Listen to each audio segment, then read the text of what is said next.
이렇게 또 66, 명제 66, 인간의 성화를 이렇게 오늘 각자 한번 살펴보겠습니다. 먼저 명제부터 한번 살펴보겠습니다. 인간의 완고한 거역에도 불구하고 예수 그리스도의 죽음 안에서 일어나고 그의 부활에서 계시된 인간의 고향은 그 자체로 하나님의 신실하신 계약의 동반자로서의 새로운 인간의 실존 형식의 창조다. 그 고향은 전적으로 하나님 앞에 선 인간의 칭의에 근거되어 있으며 칭의와 마찬가지로 오직 단 한 분, 예수 그리스도 안에서 현실화되었고, 그러나 또한 그분 안에서 모든 사람들을 위해 강력하고 구속력 있게 현실화되었다. 그 고향은 다음과 같은 사람들의 삶 가운데서 효과적인 그분의 지시로 나타남으로써 스스로를 증거한다. 즉 예수 그리스도를 뒤따르라는 부르심, 회개로의 일깨움, 그들의 행위들을 통한 찬양, 그리고 자신들에게 지워진 십자가의 표지에 의해 아직 죄인들임에도 불구하고 이미 순종할 자유, 이미 성도들로서 나아갈 자유를 갖고 있다는 것이다. 이 모든 것은 세상 전체가 하나님의 사랑의 행위에 응답하여 드러내도록 규정된 감사를 임시적으로 나타내는 것이다. 일반적으로 기독교 구원론 하면은 칭의와 성화를 그렇게 이야기를 합니다. 우리가 칭의는 이미 저번에 살펴봤지만은 일반적으로 이제 또 오해하는 것이 있어요. 칭의는 우리가 살펴본 대로 예수 그리스도 안에서 전적으로 그분의 죽음과 어떤 부활을 통해서 우리에게 값없이 거저 은혜로 주어진 선물처럼 이제 그렇게 생각하는 데 있어서 그렇게 크게 문제되지 않습니다. 근데 이 성화에 대해서는 그렇게 하나님의 놀라운 그 값없이 주어진 그 은혜의 선물을 받은 우리가 이제 여기서 어떻게 할 것인지에 대한 그 어떤 하나님의 요구고, 또 우리가 그렇게 살아가야 하는 어떤 우리의 어떤 결단이고 삶이고 이런 식으로 나누어서 생각하는 그런 경우가 많이 있습니다. 이제 우리가 이 칼 바르트의 지금 이 도그마틱 사회 이권 인간의 성화편을 이제 우리가 살펴보게 되는데, 특히 칼 바르트는 이 성화편을 다룰 때 개혁자 칼빈과 많은 대화를 나눕니다. 그래서 때로는 배우고, 때로는 크리틱 비판하고, 그렇게 서로 이렇게 대화하면서 우리 개혁파 정통 우리 이 성화의 교리에 어떤 뭐라고 할까요? 어떤 온전한 어떤 가르침을 오늘 이 시간 배울 수 있을 거라 생각합니다. 자, 바르트에 하면 예수 그리스도 안에서 성취되고 계시된 하나님의 화해 사건은 단지 우리 인간의 칭의뿐만 아니라 이 칭의와 불가분의 관계를 맺고 있는 우리의 성화를 포함합니다. 우리는 죄 지은 인간의 칭의가 하나님 아들의 자기 비하와 밀접한 관계가 있다. 그러니까 예수 그리스도 하나님의 아들의 낮아심을 통해서 하나님 아들의 자기 비하를 통해서 우리의 칭의가 있게 된다라고 하는 것을 이제 앞에서 살펴봤습니다. 이렇게 인간이 믿음으로 그의 칭의를 인정할 때 이것이 화해의 첫 번째 계기라고 바르트가 말했습니다. 그런데 우리는 화해 사건이 또한 사람의 아들의 고향과 높이 들려짐과 그것에 의한 인간의 고향을 포함하고 있다라고 하는 사실도 살펴보았습니다. 이것이 바로 예수 그리스도를 통한 인간의 성화이고 하나님의 화해 사역의 두 번째 계기다라고 말하고 있습니다.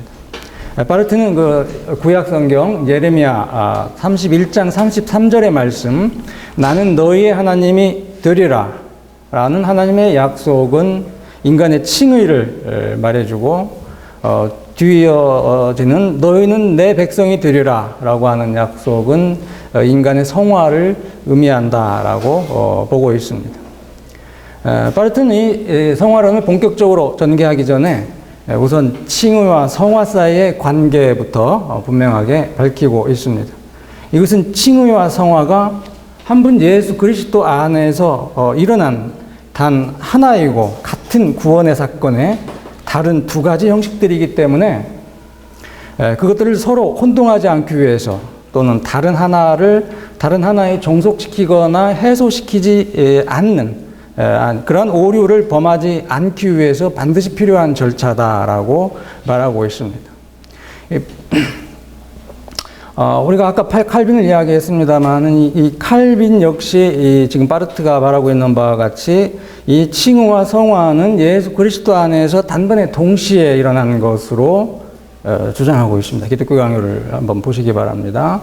고린도전서 6장 11절에 있는 말씀, 주 예수 그리스도의 이름과 우리 하나님의 성령 안에서 씻음과 거룩함과 의롭다 하심을 받았다라고 하는 말씀, 그리고 고린도전서 1장 30절에 있는 말씀, 예수는 우리에게 지혜와 의로움과 거룩함과 구원함이 되었다라고 하는 이 두 구절을 인용하면서 이 칭의와 성화가 그리스도 안에서 한꺼번에 동시에 일어나고 우리에게 주어졌다라고 하는 것을 이 칭의와 성화를 이야기할 때 계속 되풀이해서 강조하는 것을 우리가 살펴볼 수 있습니다.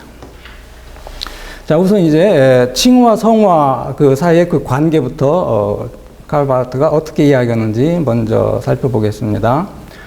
바르트에 의하면 이 칭의와 성화는 이 시간적인 순서 속에서 일어나는 하나님의 상이한 두 가지 행위들이 아니다라고 말하고 있습니다. 예수 그리스도 안에서 동시에 수행된 하나님의 단일한 화해 행위로서 상이한 효과를 지닌 다른 두 가지 요소들이다라고 하는 말이죠. 이게 소위 그 중세 스콜라 신학과 소위 종교개혁 이후 17세기, 18세기 개혁파 일부에서도 이 소위 구원의 질서, 구원의 순서라고 하는 라틴어로 이제 오르도 살루티스라고 하는 순서라고 하는 것을 이야기하고 있었습니다. 일반적으로 하나님의 부르심이 있고 각성이 있고 중생, 참회 이런 것들이 있고 칭의, 성화가 있고 이제 그 뒤에 이제 그 어떤 영화와 어떤 완성 뭐 이런 식의 영광 뭐 이런 일련의 어떤 순서가 계기적으로 시간적으로 우리의 구원의 어떤 그 사건에서 일어나는 그런 것들을 이제 이야기했던 거죠. 근데 칼 바르트는 지금 여기서 우리가 확인하는 대로 칼빈도 그랬고 바르트도 그랬고 이 칭의와 성화를 동시적 사건으로 이렇게 이야기하고 있는 거예요. 이걸 한번 우리가 유심히 한번 살펴보십시다. 바르트는 이와 같은 칭의와 성화의 관계를 그리스도의 신성과 인성의 관계에 대해서 정의한 그 칼케돈 신조를 통해서 설명해 갑니다. 먼저 칼케돈 신조의 그 앞부분, 그리스도의 신성과 인성은 혼합될 수도 없고 뒤바뀔 수도 없다라고 하는 그 정의에 준해서 예수 그리스도가 단 하나의 같은 인격 안에서 참 하나님과 참 사람이라는 사실은 그의 참 신성과 그의 참 인성이 단 하나의 같은 현실로 환원될 수 있다는 것을 의미하지 않는다라고 하는 거죠. 마찬가지로 사람이 되기까지 자신을 낮춘 하나님의 아들과 고양되어 하나님과 사귐 속에 있는 사람의 아들인 예수 그리스도의 실존은 하나이지만 그렇다고 해서 그의 비하와 고양이 같은 것은 아니다라고 하는 겁니다. 바르트에 의하면 이와 같은 예수 그리스도의 신성과 인성, 그의 비하와 고양의 관계는 이 칭의와 성화의 관계에 그대로 적용된다고 보고 있습니다. 칭의와 성화는 예수 그리스도 안에서 일어난 화해의 단일한 행동의 두 가지 요소들을 구성하고 있는 것이지만 그것들은 서로 동일시된다거나 혼동되어서는 안 되고 어느 하나가 다른 하나로 환원되거나 해소되어서도 안 된다라고 하는 말을 하고 있습니다.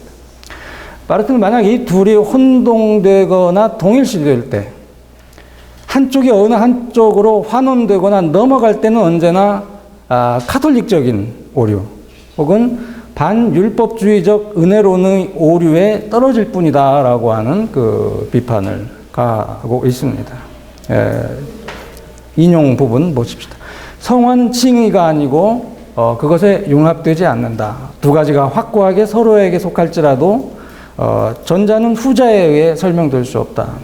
하나님이 자유로운 은총 가운데 죄인을 향하신다는 것은 하나의 사실이지만 같은 자유로운 은총 가운데서 그가 사람을 그 자신에게 돌아오게 한다는 것은 아주 다른 사실이다. 자, 그러면 이제 그 칼케돈 신조의 두 번째 원리입니다. 분리될 수도 없고 분할할 수도 없다라고 하는 거죠.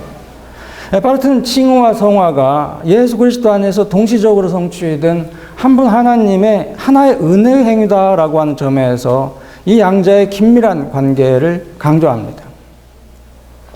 바르트는 여기서도 칼케돈 신조에 분리할 수도 없고 분할할 수도 없다는 표현을 통해서 칭의와 성화의 관계를 해명하고 있습니다. 예수 그리스도의 신적이고 인간적 본질이 그들의 차이에도 불구하고 실제로 전체적으로 결정적으로 통일되어 있는 단 하나의 사건이고 존재인 것과 마찬가지로 한 분 예수 그리스도 안에서 동시에 일어난 칭의와 성화의 관계에도 서로 분리할 수 없고 분할할 수도 없는 통일성 속에서 보아야 한다라고 말하고 있습니다. 이 양자가 서로 분리될 때, 칭의와 성화가 서로 분리될 때 결국 왜곡될 수밖에 없게 됩니다. 근데 성화에서 분리된 칭의는 디트리 보니퍼가 말한 바에 있는 값싼 은혜에 떨어질 수밖에 없다라고 하는 거고, 인간 없이 하나님만이 홀로 행동한다라고 하는 거죠. 이것은 이제 아주 그 잘못된 정적주의라 이렇게 말하고 있습니다. 반면에 칭으로부터 분리된 성화는 인간의 성화가 전적으로 예수 그리스도 안에서의 하나님의 사역과 그의 성령을 통해서 이루어진다는 사실을 인정하지 않는 일종의 분별 없는 행동주의에 빠지게 된다라고 말하고 있습니다. 바르트는 이 그 칭의와 성화의 불가분의 관계를 이렇게 표현하고 있죠. 칭의가 있는 곳에 성화도 있다. 신앙이 있는 곳에 또한 사랑이 있고 행위들도 있다. 바르트에 하면 개혁자들 가운데 칼빈이 가장 분명하게 이 양자를 칭의와 성화를 분명하게 통찰을 했다고 주석하고 있습니다. 칼빈은 그의 모든 저서 속에서 의롭게 하시는 은혜를 말하든지 혹은 거룩하게 하는 은혜를 말하든지 혼란을 주지 않았대요. 말하자면 바르트는 칼빈이 이 양쪽의 계기들과 측면들을 상호 결속시키는 일을 결코 간과하지 않았다라고 주장하면서 이렇게 평가합니다.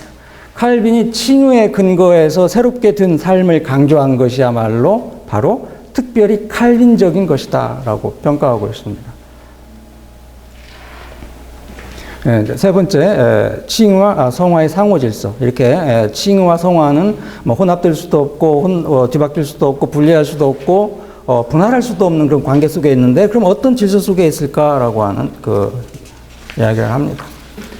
자, 그러면 이제 칭의와 성화 사이에 아무런 질서도 없다라고 하는 것인가라고 하는 거죠.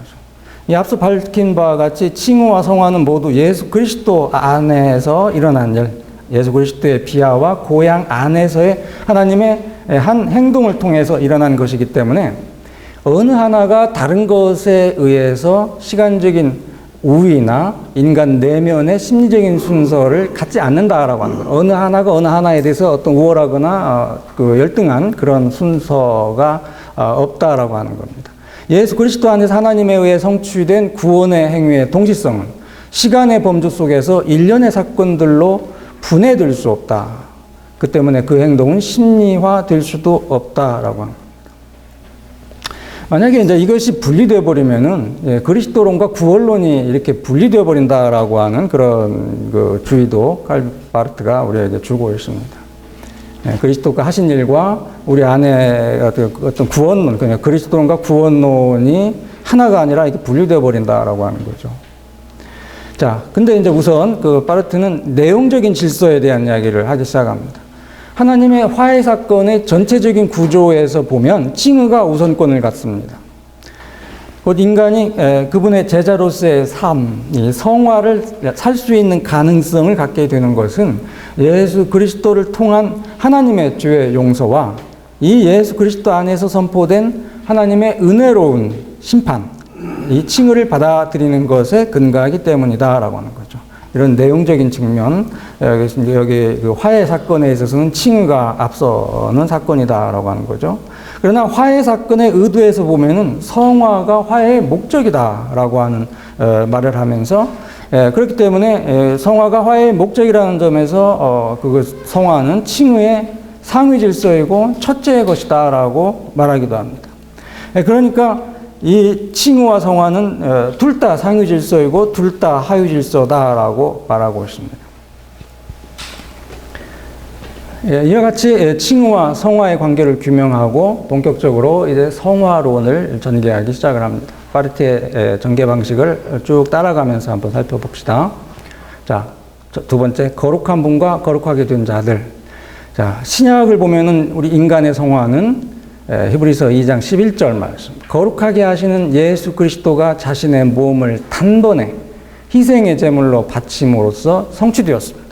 아까 말씀드린 대로 이 성화도 이미 완전히 그리스도 안에서 성취되었다라고 하는 거죠. 그리스도인들은 예수 그리스도의 이름과 하나님의 성령 안에서의 씻어주심과 거룩하게 하여 주심을 받고 의롭게 하여 주심을 얻었습니다. 고린도전서 6장 11절.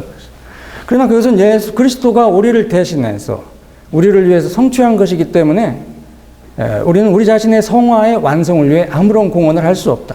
칭의에 대해 말한 것이 그대로 성화에 대해서 말해지지 않습니까?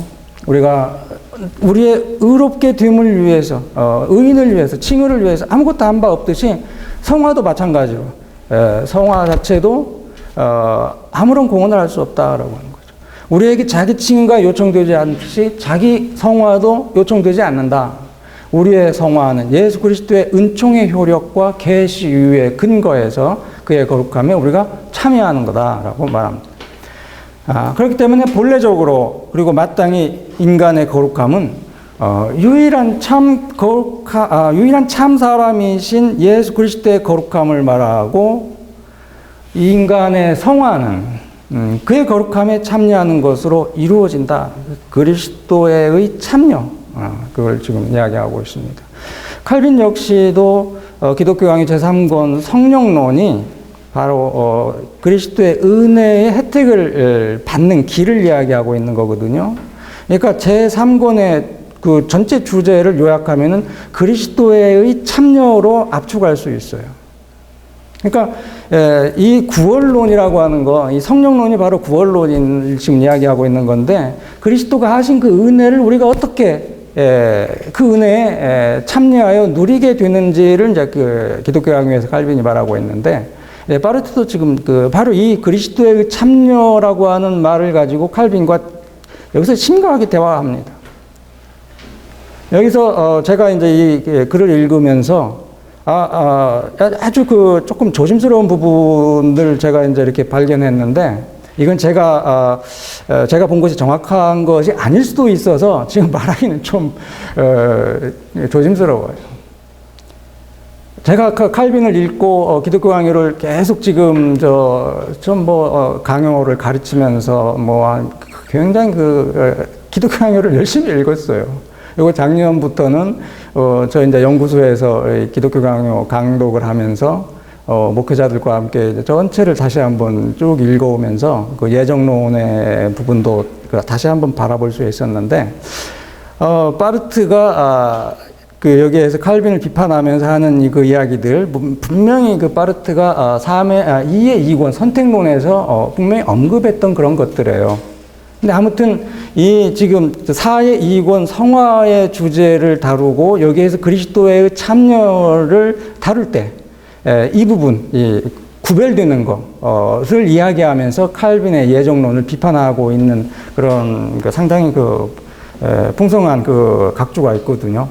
거기 보면은, 약간 이게 한번 정확한 건지 다시 한번 면밀히 살펴볼 그런,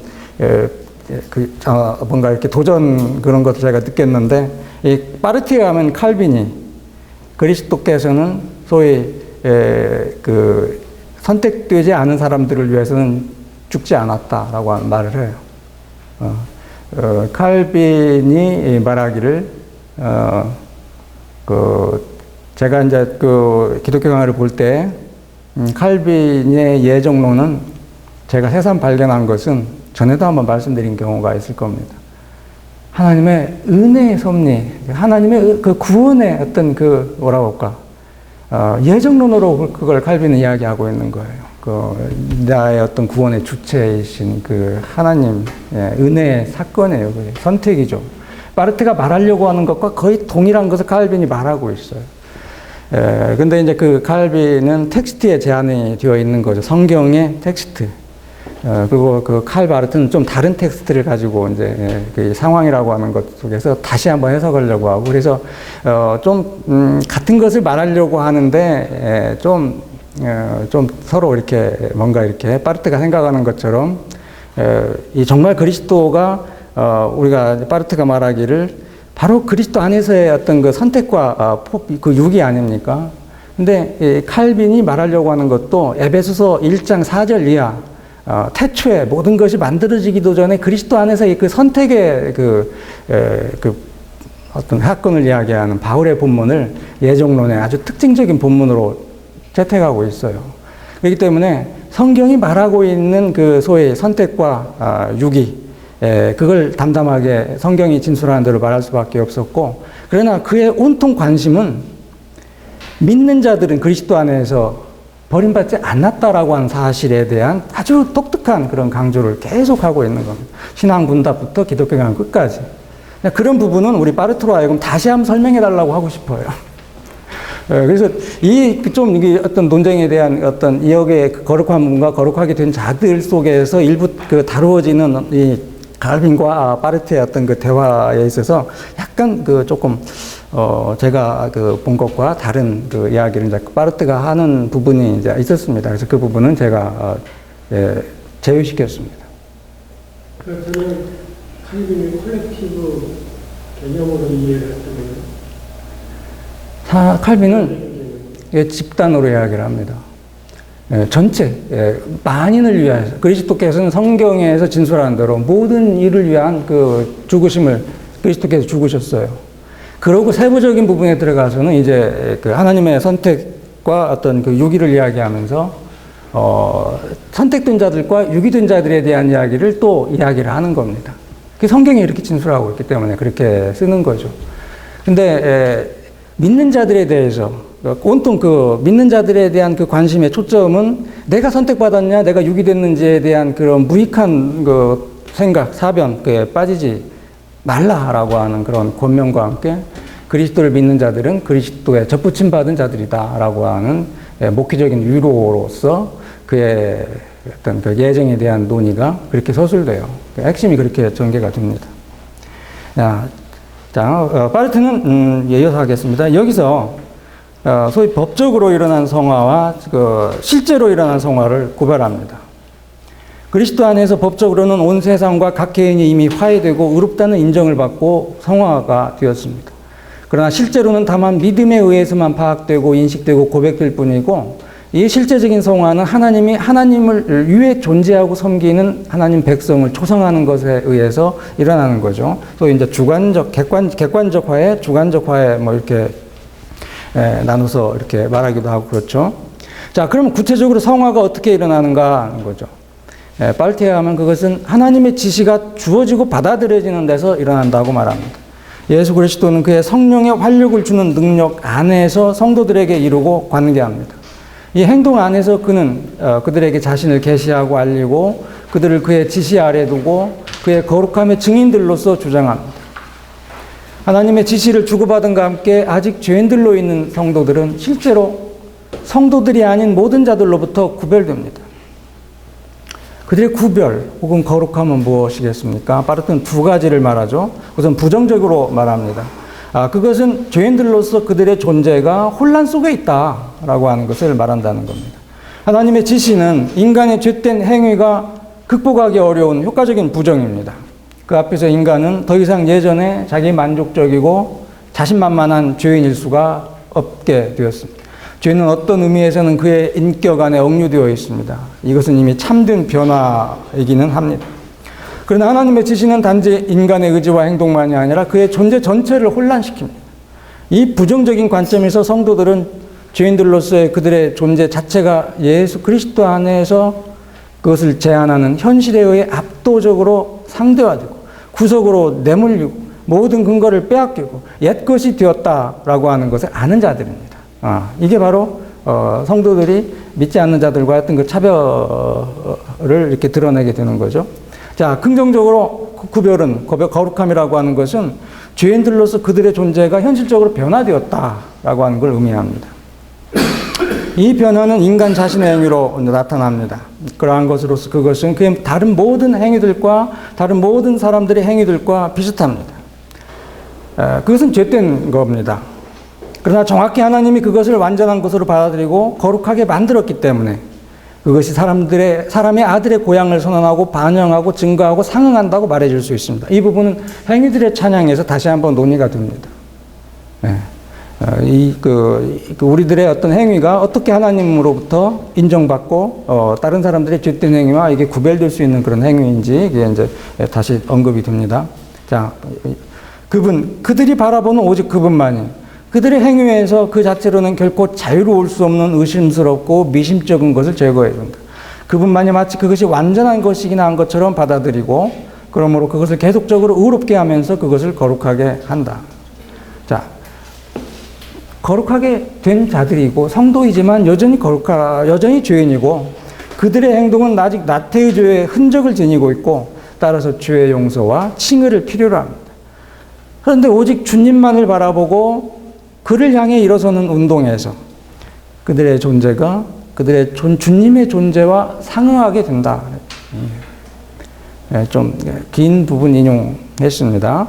이같이 이렇게 그들은 주님에 의해 그와의 연합으로 부름을 받고 그 안에 놓임으로써 또한 그의 거룩하신 영에 의해 그와 연결됨으로써 아버지 곧 전능자의 우편에 계신 그의 왕으로서의 통치에 상응하게 되고 이미 지금 여기서 자유롭게 된다. 고린도후서 5장 17절의 말씀이 바로 그들에게 해당된다. 누구든지 그리스도 안에 있으면 새로운 피조물이라. 그리고 특히 히브리서 12장 10절 말씀이 그러하다. 그들은 그의 거룩하심에 참여하게 되었다. 그러나 무엇보다도 가장 중요한 것은 요한복음 8장 36절이다. 그러므로 아들이 너희를 자유롭게 하면 너희가 참으로 자유하리라. 그러나 이 모든 것은 고도로 잠정적인 특징을 갖고 있다는 거죠. 거룩한 자들은 확실히 아직은 여전히 포로들이다. 그러나 이 모든 것은 이미 현실이 아니다. 왜냐하면 그들은 동시에 자유로운 자들이기 때문이다. 그리고 그들이 이미 자유롭게 된 자들이라는 바로 그 사실이 중요하다.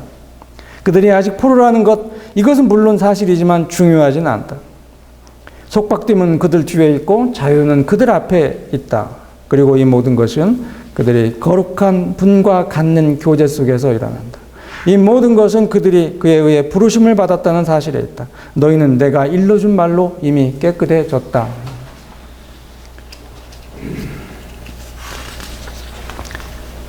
자, 그들을 자신에게로 끌어올리는 요한복음 12장 32절의 말씀이죠. 그들을 자신에게로 끌어올리는 그리스도의 성령의 능력에 의해서 나태의 죄로부터 자유롭게 되고 순종의 자유회로 나아갈 수 있게 되었다라고 하는 것입니다. 자, 세 번째, 제자직으로의 부름입니다. 빠르게 하면 예수께서 허락하신 자유 안에서 성도들이 그들 자신을 들어올리는 운동, 그러니까 예수께서 들어올리는 그 운동은 무정형한 어떤 형식이 없는 그런 운동이 아니다는 겁니다. 그것은 나를 따르라. 는 예수 그리스도의 부르심에 응답하고 그의 뒤를 따르는 제자직의 형태를 취합니다. 파르트는 여기서 디트리 보니퍼가 제자직의 그 부름에 관해 예수 그리스도의 나를 따르라에 관해 서술되어야 하는 가장 최상의 것을 가장 잘 드러냈다라고 거의 극찬하고 있습니다. 그리고 중세와 그 이후 몇몇 종교개혁 이후 복음주의 노선에서 강조되었던 소위 이미타치오 크리스티를 비판합니다. 그리스도의 모방 이미타치오 크리스티를 비판하고 있습니다. 이미타치오 크리스티의 핵심은 뭐냐, 한마디로 이렇게 이야기합니다. 신약 성경이 그 복음서 안에서 제시되는 예수의 삶의 모범, 그리고 그분이 제자들과 일반인들에게 주신 계명을 글자 그대로 따르는 그리스도인의 삶의 형성 프로그램이 바로 이미타치오 크리스티다라고 하는 이야기를 하고 있는 겁니다. 근데 바로 이 이미타치오 크리스티와 구별해 가지고 이제 나를 따르라라고 하는 예수의 부르심을 뒤따르는 것이 어떤 것인지를 지금 이제 계속 이야기하거든요. 이런 식으로 이제 우리가 풀어서 설명할 수 있습니다. 그리스도를 받아들이는 것, 그리스도를 믿고 그리스도를 받아들이고 그리스도를 뒤따르는 것은 바로 그리스도를 받아들이는 것, 그리스도를 믿는 것은 그리스도를 뒤따르는 상황 속에 놓이는 거다라고 말합니다. 뒤따르는 것은 모방하는 것이 아니다라고 말하고 있습니다. 뒤따르는 것은 말 그대로 그의 뒤에서 행하는 것이다. 모방하는 것은 그와 똑같이 행하는 것이다. 그러니까 그리스도인은 단지 그리스도께서 그의 앞에서 행하셨던 바로 그것을 행할 수 있을 뿐이다. 예컨대 베드로전서 2장 21절의 말씀처럼 뒤따르는 것은 그리스도의 발자취 안에서 살아가는 것이다. 이렇게 제네바 신앙문답서 두 번째, 제 1542년 그 제네바 신앙문답서를 칼 바르트가 스위스 뉴사텔 지역에서 그 불어를 사용하는 목회자들 겨울 세미나에 이 제네바 신앙문답서 강도 세미나를 가졌었어요. 그래서 그 제네바 신앙문답서 두 번째 제네바 신앙문답서를 쭉 해설하면서 바로 이 부분에 대한 해설에서 제가 방금 말씀드리는 어떤 그런 내용으로 이미타치오 그리스티와 그리스도를 뒤따르는 것의 그 차이를 설명하고 있습니다. 저는 이제 이걸 좀 더 쉽게 이렇게 좀 설명하면은 이 이미타치오 그리스티, 그리스도를 모방하는 것과 그리스도를 뒤따르는 것이 어떤 그 차별성이 있을지 확실하게 드러날 것 같아요. 이게 좋은 예화인지 어쩐지는 여러분들이 나중에 이제 판단하기 바랍니다. 눈이 왔어요. 눈이 하얗게 와가지고 정말 이게 길인지 이게 꼬랑인지 이 분간이 안 가는 거예요. 근데 아빠와 아이가 이제 이 길을 걸어가려고 하는데 먼저 아빠가 조심조심 길을 찾아서 이렇게 걸어가요. 그리고 아이가 아빠의 발자국을 따라 가는 거예요. 이게 뒤따름이에요. 자, 그러면은 그 모방은 뭐겠습니까? 이제 됐어요. 지가 이제 뛰어가는 거예요. 그래가지고 그냥 팔쩍팔쩍 뛰어가다가 넘어지고 꼬랑에 빠지고 베키고 그렇게 되는 것이 바로 이미타치오 크리스티다라고 이렇게 말할 수 있지 않을까. 어때요? 그럼 구별이 돼요? 좀 비슷합니까? 출애굽의 백성, 구름기둥, 불기둥을 그 말씀 이렇게 두고 쫓아갔던 그 출애굽 백성, 생각하면은 하나님 말씀을 그냥 뒤따라가는 거. 예. 근데 이 성화에 대한 주제를 가지고 생각하면 참 우리 목사님들이 많이 고민이 될 거예요. 왜냐면은 칼빈도 그렇고 바르트도 그렇고 지금 이 개혁파 이 성화론의 특징은 자발적 순종이거든요. 자발적 순종. 그 칭의와 성화가 놀라운 그런 어떤 복음의 어떤 신비 속에서 아니면 이 표현이 좀 그런데 정말 이 칭의의 은혜를 땀뿍 받은 사람이 그냥 시키지도 않아도 자발적으로 기꺼이 삭개오처럼 일어나가지고 그렇게 순종하는 거. 감사해서 우러나와서 당위나 하지 않으면 안 되는 그런 강요나 이런 것과 무관하게 그냥 용수철처럼 튀어나와서 자발적인 그 감사의 삶을 살아가는 거. 이게 지금 성화, 지금 여기서부터 지금 바르트가 말하려고 하는 겁니다. 여러분 시간 있으면 기독교 강의를 꼭 보기 바랍니다. 거의 똑같이 성화를 이야기해요. 율법으로부터의 자유, 율법의 강요로부터의 자유, 무해무익한 것들로부터의 자유. 칼빈은 이 그리스도인의 자유를 성령론에서 다루는데 이 세 가지 자유를 이야기해요. 첫 번째 율법으로부터의 자유는 칭의를 이야기해요. 칭의의 주제를 제 3권 11장부터 18장까지 쭉 서술하고 난 다음에 바로 칭의의 자유에 그 칭의의 어떤 그 복음을 통해서 얻게 되는 그 바로 그리스도인의 자유가 제3권 19장에서 논의가 돼요. 그러니까 이미 그 성화는 앞에서 다뤄버렸어요. 그래가지고 참 그런 그 의도적인 배치가 이 로마 캐톨릭이나 이런 소위 그 루터파나 당시 어떤 그 종교개혁 시대의 그 상대자들하고 관계 속에서 이 개혁파 신자들이 소위 그 행함이 없는 그런 삶을 살아간다라고 하는 그 비난이 있었거든요. 하나님의 칭의의 은혜 그것만 이야기하지 그 삶 자체에 있어서는 좀 소홀히하고 어떤 그런 성화에 있어서는 약화되어 있다라고 하는 그런 그 비판 속에서 아예 어떤 그 믿음이라고 하는 것, 그 정말 그 물가에 심어진 그 나무가 그 아주 잘 자라지 않습니까? 이미 이게 어떤 그 좋은 싹이 이제 드러나야 마땅한다라고 하는 것을 당연한 것을 앞에 써놓고 그 다음에 이제 칭의에 대한 주제를 이야기해요. 굉장히 그 부분을 좀 자세히 언급을 나중에 뭐 그런 기회가 있을지 모르겠습니다만은 그냥 그렇습니다. 그러고 난 다음에 이 소위 그 그리스도인이 누리는 이 자유라고 하는 것이 그 율법으로부터 얻게 되는 자유하고 그 다음에 성화에 대한 거, 율법의 강요로부터의 자유를 이야기해요.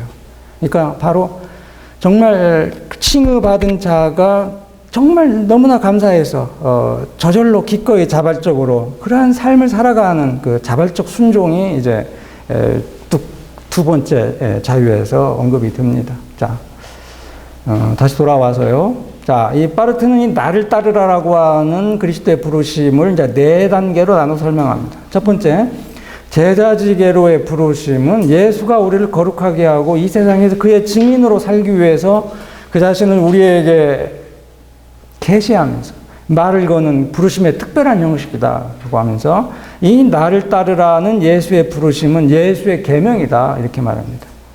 그러나 이 예수의 부르심에서 우리에게 임하는 것은 은총이고 바로 율법의 형식 아래에 있는 복음이다 이렇게 말하고 있습니다. 따라서 제자지게의 부름은 명령하는 은총이다.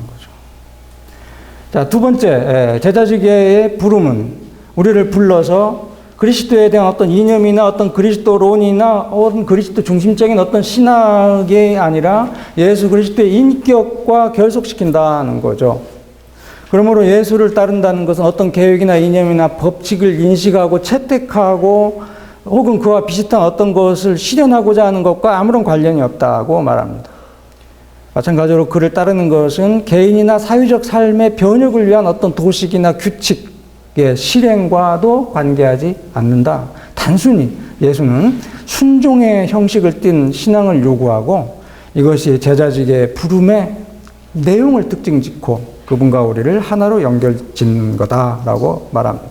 세 번째, 제자직의 부름은 언제나 신앙 안에서의 첫걸음을 내디더라라고 하는 촉구라고 말합니다. 부름받은 인간은 과거의 자기와 결별하고 새로운 출발을 해야 합니다. 그러므로 예수를 따른다는 것은 자기를 부정하고 옛 질서와 제도, 권위들로부터 자유롭게 되어서 예수의 부르심과 소환에 순종하고 응답하는 삶을 살아야 한다라고 하는 설명을 가합니다. 아브라함처럼 뭐 그렇죠.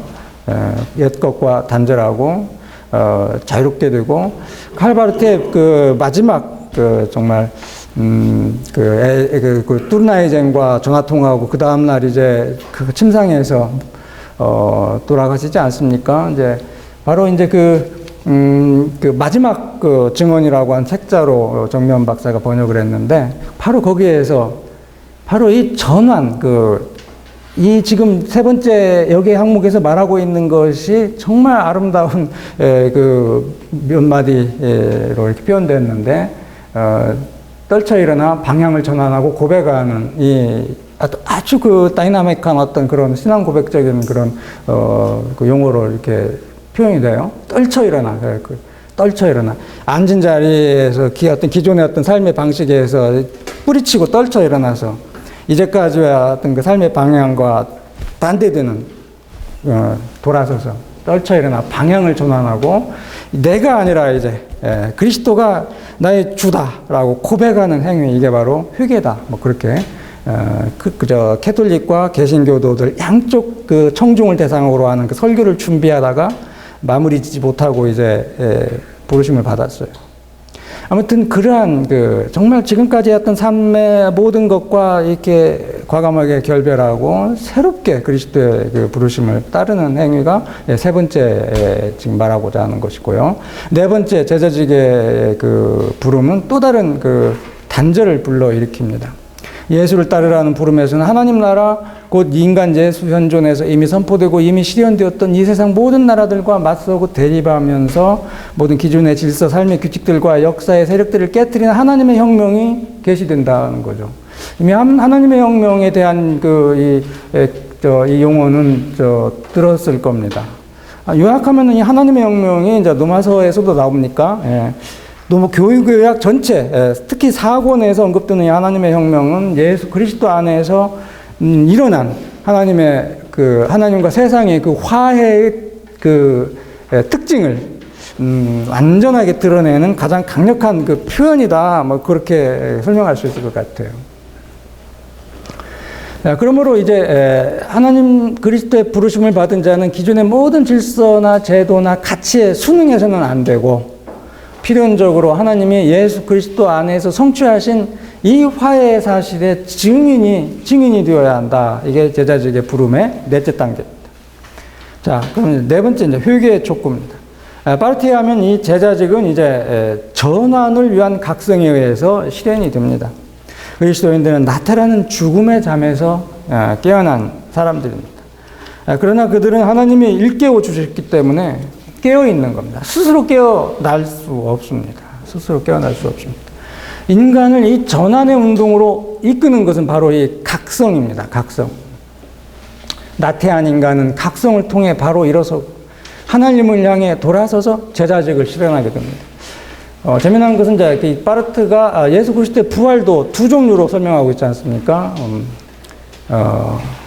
일어남과 나타남. 제가 독일어는 발음이 약간 안 좋아가지고 말 안 할게요. 마치 이 부활은 두 가지 사건으로 일어났는데 하나님께서 저 죽은 듯이 자는 예수를 흔들어서 일어나라 깨운 사건. 그게 하나고 하나는 제자들 앞에 나타난 사건 그거죠. 그러니까 지금 각성을 전환을 위한 각성 바로 그거예요. 우리는 나태의 잠을 자고 있기 때문에 하나님께서 흔들어서 성령을 통해서 우리를 불러 일으키지 않으면 우리는 죽은 자처럼 그냥 퍼져 있을 수밖에 없는 그런 자들이다. 그런 거예요. 자, 그렇다면 이제 무엇이 전환인가? 그것은 개선이나 개혁의 문제가 아니라 변화의 문제이고 새로운 존재의 문제다.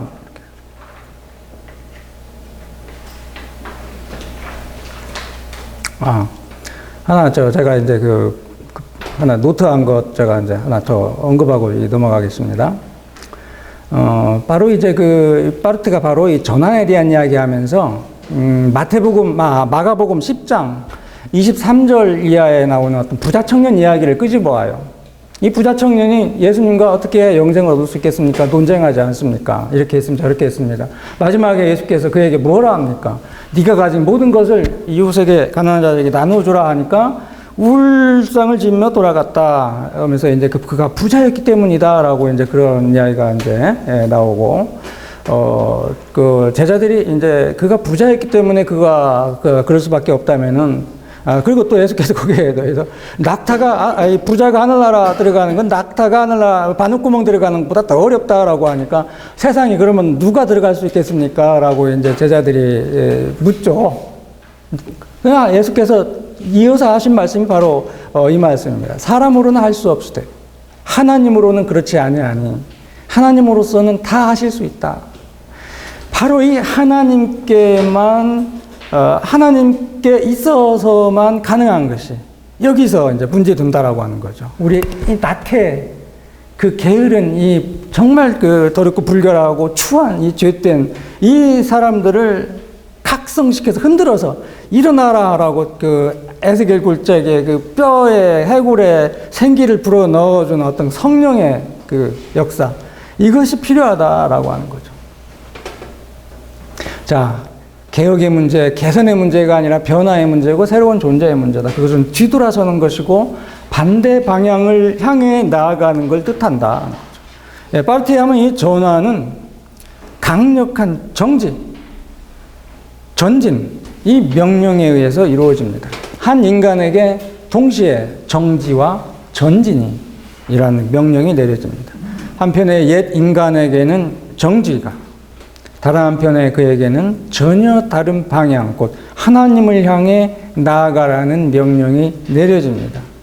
하여튼 여기서 루터의 유명한 전적으로 의인인 동시에 전적으로 의인의 원리를 적용을 합니다. 전적으로 죄인이고 전적으로 의인이고 전적으로 의인이고 전적으로 죄인이고. 네.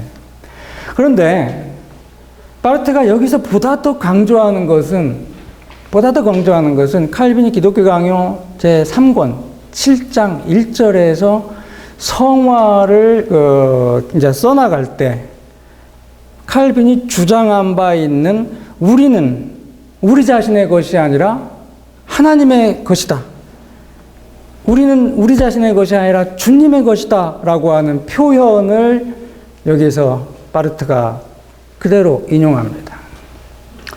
바로 우리는 우리 자신의 것이 아니라 주님의 것이기 때문에 나의 모든 생각, 나의 모든 가진 것, 나의 모든 것은 내 것이 아니다. 내 생각, 내 사고, 내 모든 이념, 이런 모든 것들은 내 맘대로 이제 그 모든 것은 다 폐기 처분하고 주께서 새롭게 조성하신 어떤 그런 거.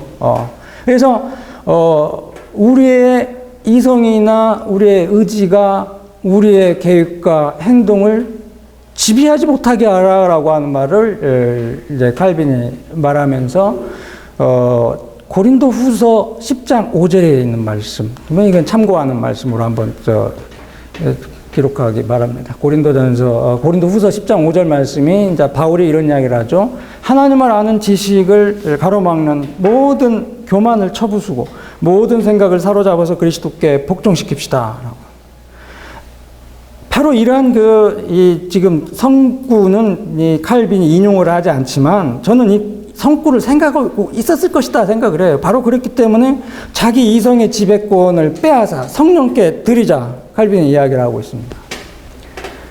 파르트는 바로 이러한 칼빈의 사상의 운동이 바로 이러한 사상의 지금 칼빈이 전개하는 이 사상의 운동을 우리가 따라감으로써 우리가 변화되고 새로운 인간이 되게 된다라고 하는 이야기를 지금 하고 있는 겁니다. 바로 이어서 이 네 가지 전환의 운동의 성격을 이제 하나하나 설명을 합니다. 첫 번째, 전환은 동료 인간과의 관계를 도의시하고 하나님과의 관계에서만 일하는 사건으로 해석해서는 안 된대요. 이웃과의 관계를 도의시하고 하나님과의 관계만 생각해서는 안 된다.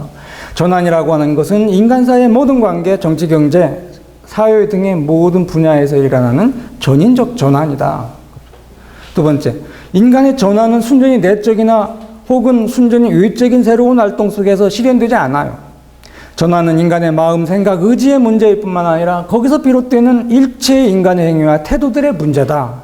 그리고 셋째, 전환은 사적인 성격을 갖기도 하지만 그러나 회심과 갱신이 일어날 때 개인은 그의 사적 실존의 문턱을 넘어서고 그래서 하나님을 향해 돌아서고 새롭게 되면서 그의 개인적인 책임과 동시에 하나님 나라와 하나님의 뜻을 위해 사는 공적인 책임을 떠맡게 됩니다. 네 번째, 마지막으로 인간의 전환은 처음 그리스도인이 될 때 한 번 일어나는 것이 아니다. 그것은 그가 세상에서 살아가는 동안 끊임없이 지속되는 운동이다. 주 27번 한번 보십시다. 칼빈이 회개와 중생에 대한 가르침에서 이런 이야기를 해요. 우리는 이 죽을 몸에 갇혀있는 동안 이 중생은 결코 완성될 수 없기 때문에 회개를 통한 치료는 죽을 때까지 계속된다. 칼빈이 똑같은 이야기를 하고 있는 거예요. 소위 그리스도인의 완전의 교리는 개혁파에서 전혀 언급하지 않습니다.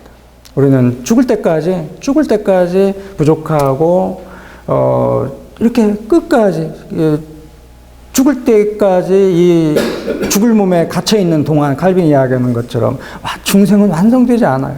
그러니까 일생 동안 우리가 세상에서 살아가는 동안 이 인간의 전환, 이건 계속 끊임없이 지속되는 운동으로 생각을 해야 한다는 거죠. 그건 어느 날 갑자기 완성되는 것도 아니고 일련의 특별한 행위들로 이루어지는 것도 아니다는 거죠. 그것은 그의 전 삶의 내용이고 성격이다. 이런 저런 시기에 일어나는 어떤 체험들, 영감이나 감정의 격앙과 같은 계기들은 단지 전환을 상기시켜 줄 수 있을 뿐이다. 이 전환과 함께 일어나는 성화는 그와 같은 특별한 사건들에 의존하는 것이 아니라 진리에 의해 움직이는 인간의 삶 전체를 통해서 일어난다. 그러니까 죽을 때까지. 네. 다섯 번째, 사역들의 찬양. 종교개혁 때부터 지금도 여전히 로마 캐톨릭 쪽에서 소위 칭의에 대한 그쪽의 주장, 특징적인 주장은 소위 믿음과 행위 두 가지를 이야기합니다. 믿음과 행위에 의한 의, 그렇게 이야기하는데, 지금 파르트가 지금 여기에서 그런 사람들이 주장하는 소위 어떤 인간의 어떤 선한 행위로 우리가 의롭다 여김을 받을 수 있다라고 하는 것을 그가 지금 여기서 말하려고 하는 것이 아닙니다. 성화된 인간의 선한 행위에 대해서 지금 말하고 있습니다. 인간의 행위 자체는 이제 의롭지도 않고 선하지도 않습니다. 설령 그리스도를 통해서 의롭다는 인정을 받고 그리스도의 거룩함에 참여하고 있을지라도 여전히 루터의 그 공식, 전적으로 죄인인 동시에 의인이고 의인 동시에 죄인이다라고 하는 것처럼 여전히 죄인이고 그의 행위는 여전히 교만과 나태 죄의 흔적을 지니고 있습니다. 그러나 이제 파르트에 의하면 인간의 행위는 하나님의 선한 의지와 행동을 반영하고 나타내는 한에서 선한 행위가 될 수 있다. 이렇게 말합니다. 자, 그러면 어떻게 인간의 죄된 행위가 하나님의 선행을 반영하고 나타낼 수 있겠는가 하는 거죠. 파르트에 하면 그것은 인간 예수가 죄인인 우리를 대신해서 고통을 당하고 죽으심으로써 하나님의 선한 행위들을 성취하셨기 때문에 죄된 우리도 죄된 행위로서 하나님의 선한 행위를 알릴 수 있고 죄인으로서 죄를 지으면서조차 인간은 선한 행위를 성취할 수 있다. 이렇게 말합니다. 그러나 다시 이 사실은 결코 선한 행위들의 공적에 대한 근거가 될 수 없다라고 다시 한번 제안합니다. 인간의 행위는 가령 그것이 하나님의 선한 행동을 알리는 것일지라도 죄인이라고 하는 그 죄인의 행위라는 사실을 변경시킬 수 없다는 거죠.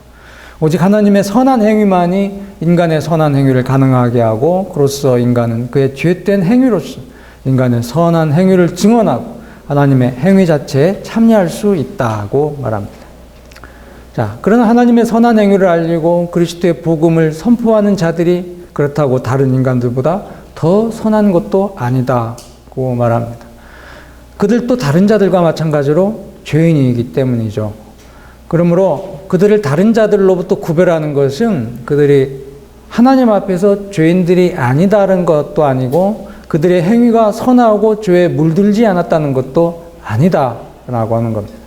파르트에 하면 그들을 성도로서 구별하고 특징 짓는 것은 그들이 유일한 참된 거룩한 분에 의해서 거룩하게 되었고 그의 성령에 의해 일깨워졌으며 그로써 전환의 길 위에 서 있다는 사실이다. 이렇게 말합니다.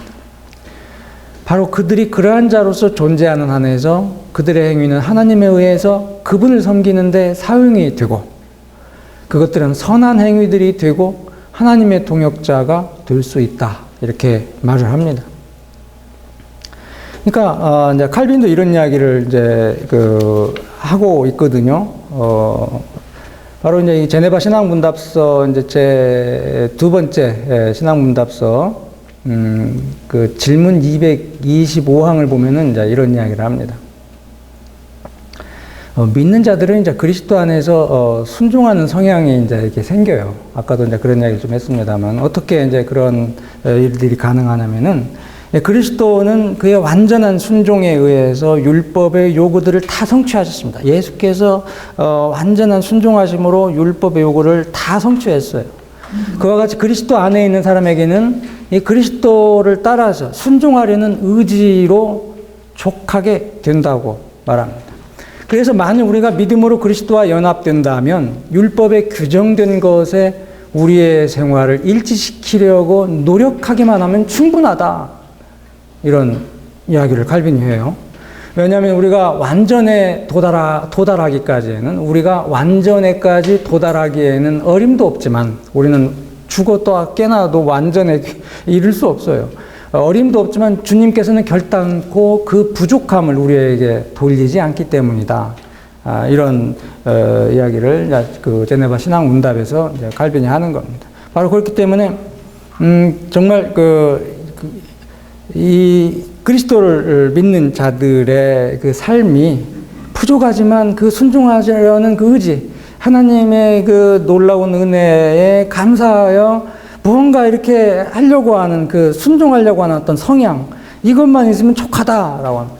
그러니까 예수께서 그 내가 너희에게 지우는 멍에는 가볍고 내 짐은 가볍고 그러는 것이죠. 그렇지 않으면은 계속 불안하고 동요할 수밖에 없고 죄의식에 사로잡혀 있을 수밖에 없어요. 내가 하는 이 일이 무엇이 하나 하나님 앞에서 인정받을 수 있겠습니까? 라고 하는 불안을 떨치고 살 수밖에 없어요. 우리는 살아갈 수가 없어요. 그런데 지금 이제 칼빈이나 바르트가 바로 우리의 행동이가, 우리의 삶이 어떻게 하나님께서 용인하시고 인정하시는 그런 삶이 되고 행위가 될 것인지를 지금 이렇게 설명하고 있는 겁니다. 마지막으로 이제 성화를 다루는 데 있어서 마지막 6번째가 이제 십자가의 위대함이에요. 십자가의 위대함. 마지막으로 우리의 순종은 궁극적인 성화의 형식, 곧 십자가를 짊어지는 것으로 수행이 됩니다. 바르트에 하면 예수 그리스도 안에서 성화된 자들이 짊어져야 하는 십자가는 예수 그리스도 자신의 십자가와 밀접하게 관련되어 있습니다. 이 십자가는 그리스도와 그리스도인 사이에 있는 사귐의 가장 구체적인 형식입니다. 그리스도의 십자가의 고난이 그의 왕의 대관식이었던 것과 마찬가지로 그리스도인은 그가 짊어져야 하는 십자가에 의해 영광과 존엄으로 덧입혀집니다. 자, 그러나 바르트는 그리스도인들이 십자가를 그리스도의 십자가와 관련시키면서도 엄격하게 분리합니다. 그리스도인들은 자신들의 십자가를 지고 그리스도를 뒤따를 뿐이지 그리스도와 같은 십자가를 지고서 그와 나란히 걸어가거나 또는 그를 앞질러 갈 수 없습니다. 아무리 그들이 예수 그리스도의 십자가의 고난과 죽음에 참여한다고 할지라도 예수 그리스도가 그것을 통해 이루신 그것의 의미를 대신할 수는 없습니다. 그리스도인들의 고난은 하나님과 세상의 화해에 그 어떤 기여를 할 수 없고 단지 그리스도 안에서 일어난 화해 사건의 증인이 될 수 있을 뿐입니다. 하나님과 세상의 화해는 그리스도 안에서 완성되었기 때문입니다. 그리스도인들의 고난은 하나님과 세상의 화해에 아무런 공헌도 할 수 없다. 하나님과 세상의 화해는 완벽하게 성취되었다. 그것은 그리스도인들의 행위가 아니라 그리스도 안에서의 하나님의 사역이다.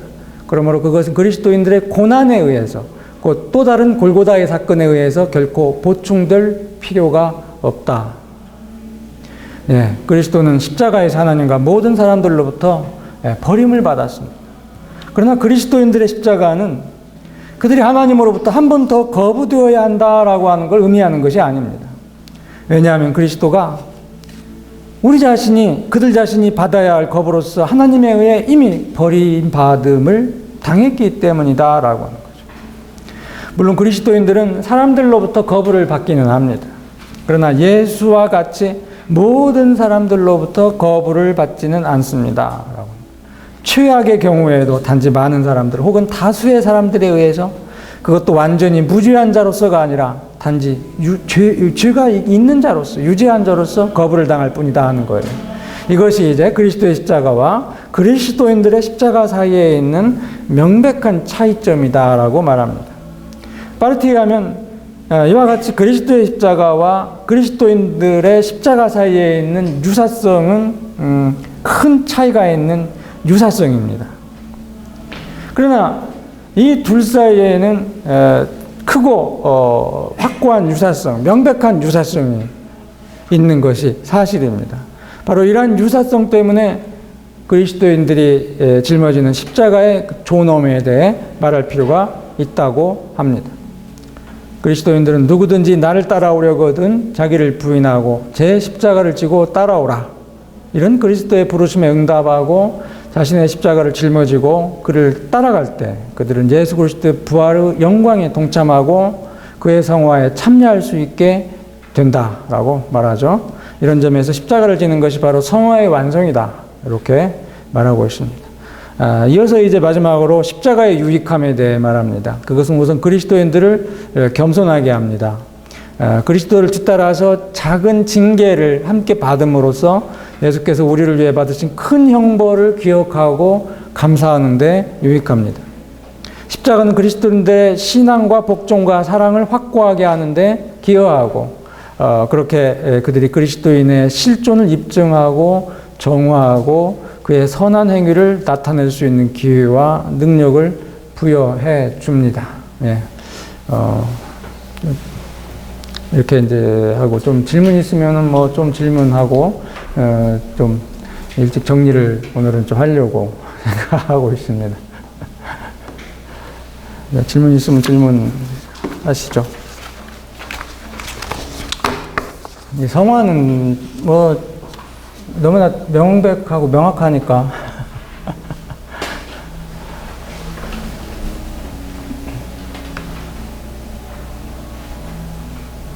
바르트가 말하려고 하는 내용 어떻게 다 파악이 되셨죠?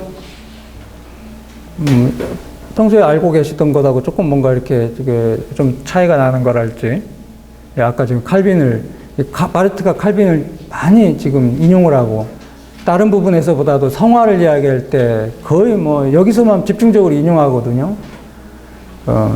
그런 부분에 있어서 이제 아까 제가 조금 말씀드린 그 우리 개혁파 칼빈의 어떤 그 성화론에 대해서 생각하고 계신 것이 있다면은 좀 바르트하고 뭐 어떤 또 차이가 있지 않을까 그런 질문도 뭐 해주셔도 되고 뭐 좀 자유롭게 좀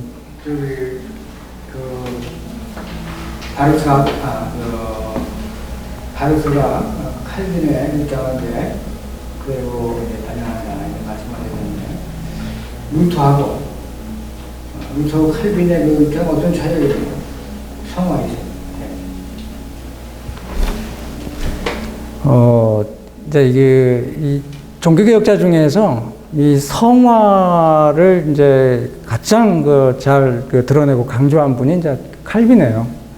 루터도 물론 성화에 대한 이야기를 했지만은 좀 루터에게 있어서 어떤 성화의 삶은 믿음 위에 그냥 올라가 있어요. 믿음의 삶이 바로 그러한 삶을 가능하게 해줘요. 근데 그 칼빈과 루터가 그런 부분에 있어서 명확한 차이를 드러내는데 아까 말씀드린 대로 칭의를 할 때 한번 그런 이야기를 한 것 같죠. 이 루터파하고 이 개혁파는 칭의의 어떤 주제를 질문할 때 질문하는 방식이 달라요. 거기서부터 설명을 할게요. 루터파는 내가 어떻게 구원받을 수 있을까라고 하는 그 질문을 던지고 나의 믿음이 나를 의롭게 한다라고 하는 그 대답에 이르게 되죠. 근데 칼빈과 개혁파는 누가 나를 구원할 수 있을까라고 그런 질문을 던져요. 구원의 주체에 대한 물음에서 전혀 달라요. 그러니까 바로 그리스도를 통해서 그리스도 안에서 성령을 통해서라고 하는 답변이 이제 우리 개혁파는 갖게 되는 거죠. 그러니까 이 성화도 믿음과 마찬가지로 은혜의 어떤 논리 속에서 이게 전개가 돼요. 그러니까 아까 그렇게 거듭 제가 말씀드렸는데 우리가 믿음으로 말미암아 거저 의롭게 은혜롭게 주어졌어요. 의롭게 됐어요. 인정받았습니다. 그래가지고 그리스도 안에서 칭의된 자들인데 이 성화도 똑같아요. 성화도 그리스도 안에서 바로 고린도전서 6장 11절, 고린도전서 1장 30절처럼 이미 그리스도 안에서 의롭게 되고 거룩하게 되고 그런 것이 우리에게 그냥 주어진 거예요. 그렇기 때문에 바로 이 성화를 이야기할 때 루터는 믿음을 강조하는 대신에 이 칼빈과 이제 개혁파에서는 은혜, 성령을 이제 강조하는 거예요. 그래서 부족한 사람으로 하여금 그렇게 살아가게 할 수 있게 하고 함께하고 동행하고 그러니까 이제 그런 모든 것이 그 은혜에 감사해서 부족하지만은 언제나 나를 찾아와서 나를 흔들고 일깨우고 다시 일어서게 하고 다시 순종하의 삶을 살아가게 하는 이런 거죠. 그래서 소위 그 감사의 윤리를 이야기해요. 이 개혁파의 윤리는 이 성화를 이야기하면서 이 소위 그 믿음 위에 바로 올라가 있는 그 윤리 도덕을 이야기하는 게 아니라 삶을 이야기하는 게 아니라 은혜, 성령, 그다음에 감사. 그래서 이제 이게 저절로 자발적으로 기꺼이 그렇게 사라지게 되는 놀라운 그런 좀 차이가 있어요. 그래서 제가 이제 좋아하는 성구 중에 하나가 이제 고린도전서 15장 10절이거든요. 고린도전서 15장 10절. 이게 바로 이제 사도 바울의 이제 그 말씀인데, 정말 그 사도 바울이 이제 그런 이야기를 하지 않습니까? 모든 것이 하나님의 은혜로다라고 하는 그 이야기 속에서 자기가 다른 사도들보다 정말 열심히 일을 했지만은 하나님의 은혜가 아니었으면은 이 모든 것이 이제 불가능했다라고 하는 그런 논리로 이야기를 해요. 근데 이제 이 바울의 말씀을 가지고 당시 칼빈하고 캐톨릭 그 신학자들하고 아주 치열한 논쟁을 계속했어요. 소위 이 캐톨릭 그쪽에서는 어떤 행위를 강조하는 그런 사람들이었기 때문에 바울조차도 바울이 바로 다른 사도들보다 더 많은 것을 했다라고 하는 것을 드러내놓고 자랑하는 것이 부담이 되니까 우회적으로 은혜와 성령을 끌어들여 가지고 그렇게 하고 싶은 이야기를 이렇게 했다, 이제 그런 식의 이야기를 한 겁니다. 근데 칼빈은 있는 그대로 하나님의 은혜가 아니고서는 이 모든 것이 불가능했다라고 하는 그런 주석을 거기서 써나가고 있는 겁니다. 바로 하나님의 은혜 가운데 하나님의 어떤 놀라운 사랑을 받은 바울 자신이 자기도 모르게 정말 그리스도의 박해자로서, 그리스도를 믿는 자들의 박해자로서 살던 사람이 어느 날 갑자기 무너지고 꼬꾸라지고 다시 일어나서 정말 그리스도의 위대한 사도로서의 삶을 그렇게 끝까지 할 수 있었던 그 동력은 뭐냐라고 하는 거죠. 그저 끝없이 계속 그에게 주어졌던 그 은혜의 논리 속에서 성령의 어떤 그 놀라운 참 역사와 어떤 감동함 속에서 그런 일을 할 수 있었던 거죠. 그래서 찬양 감사의 그 윤리, 그래서 이 성화론을 이야기할 때 계속 성령론에서 그런 칼빈의 어떤 성화론이 서술되고, 하델베르크 신학문답에서 이 소위 그리스도인들의 삶에 대한 이야기를 할 때 감사의 어떤 삶이라고 하는 이 개혁파의 독특한 이 누터파나 이런 다른 교파들과 차이가 드러나는 그런 맥락 속에서 십계명조차도 그렇게 다뤄요. 감사의 논리죠. 그러니까 십계명이라고 하는 것이 누터파들은 율법으로 여겼고, 그래서 율법을 배제하고 거의 그러지 않았습니까? 그래서 이제 율법에 대한 아주 독특한 개혁파가 누터파와 달리 하나가 이제 새롭게 발달되는데, 그게 개혁파의 제3용법이라고 하는 거예요. 제3용례. 그래서 첫 번째 율법이라고 하는 건 죄를 각인시켜주고, 두 번째 율법이라고 하는 것은 이 사회의 질서를 유지시키게 하는 거에 대해서는 누터나 칼빈이 똑같은 그런 생각을 가졌던 거죠. 근데 거기까지 했어요. 누터는 율법은 더 이상 긍정적인 어떤 것이 있을 수 없다고 생각했고, 율법은 오히려 죄를 각인시켜주고, 그럼으로써 우리로 하여금 죽음에 이르게 하고 저주에 떨어지게 하는 그런 아주 부정적인 그런 맥락 속에서 율법을 계속 생각했던 겁니다. 그래서 도대체 율법이라고 하는 것을 지킬 수 없는 자들이기 때문에 아예 제껴놨어요. 그래서 믿으면은 우리가 그런 삶을 살아갈 수 있다라고 바로 그렇게 이야기를 계속 했던 거고, 이 칼빈 같은 사람은 바로 이 출애굽의 맥락 속에서부터 같이 보는 거예요. 성경 전체가 하나님 말씀이고, 그래서 어느 하나 중하고 내던질 수 있는 말씀, 옥석을 가릴 수 있는 게 없어요. 그래서 창세기부터 요한계시록까지가 하나님 말씀인 거예요. 그래서 이 율법조차도 이제 하나님 말씀의 하나의 형식, 복음의 형식으로 이제 율법을 받아들이게 됐고, 출애굽을 보니까 출애굽기에 십계명이 주어지고, 십계명의 서문에 어떤 말이 나옵니까? 바로 구원의 어떤 사실이 먼저 언급되잖아요. 나는 너희의 조상 늘 죽음의 땅에서 인도해낸 여호와 하나님이다라고 하는 거죠. 그 서문이 바로 복음이에요, 복음. 그래서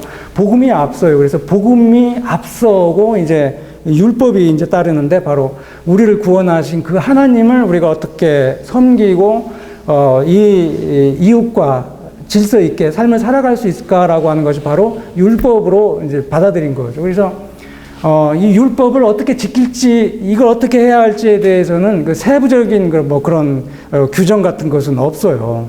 아까도 제가 이제 소위 그 이미타치오 크리스티가 갖고 있는 그 문제점, 문자 그대로 지켜야 한다라고 하는 것이 아니라 정말 하나님께서 원하시는 그 있어요. 순종이에요, 순종. 그러니까 하나님께서는 우리에게 거저 모든 것을 이렇게 값없이 주셨으니까 그것을 깨닫는 순간에 성숙한 정말 이 소위 이 성화의 삶, 중생 성화의 삶을 살아가는 자들은 이해하게 돼요. 그걸 조금이라도 깨달아요. 그래서 그 순종하려는 그 의지, 그래서 하나님을 향해서 서게 되고 해바라기가 그 해를 향해서 서듯이 그렇게 서고 이제 그렇게 정말 일관되게 살아가냐라고 하는 것은 문제되지 않아요.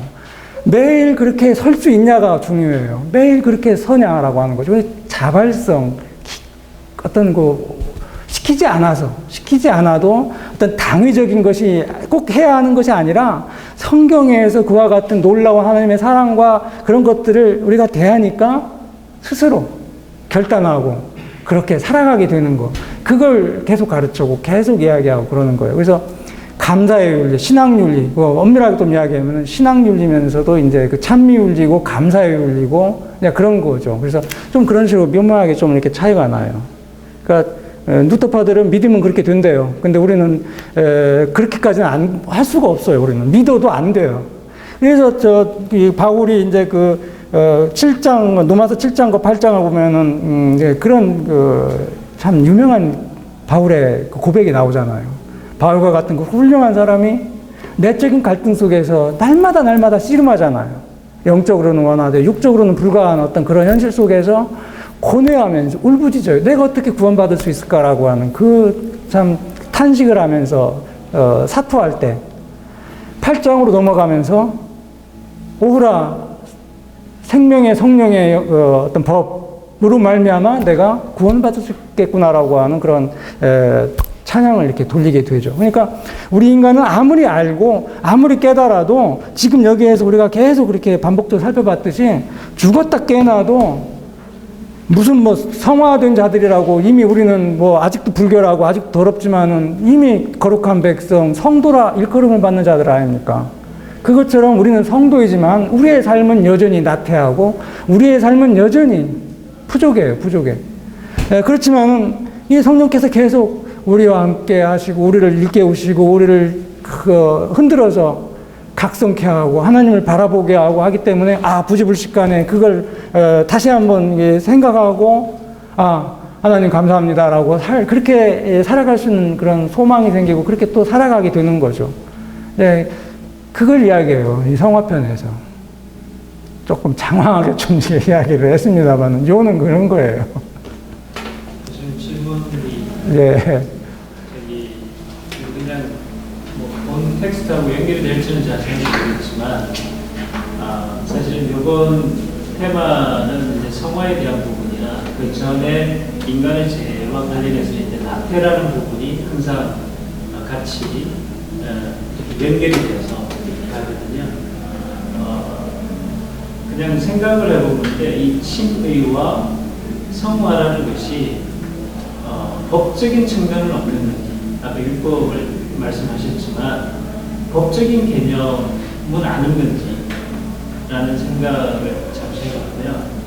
만약에 이 두 가지가 법적인 개념이라면 원래 그쪽에 본질적으로 담겨져 있는 기본적인 것은 하나님의 거룩, 홀리라는 그 거룩함 속에 아까 성화도 참여함이라고 했지만 결과적으로 거룩이라는 단어 내에 칭의와 결과적으로 성화가 같이 포함이 되어 있는 것이 아닌가라는 생각이 좀 들어요. 사교 개념으로서의 거룩이라는 개념이 좀 생각이 떠올랐는데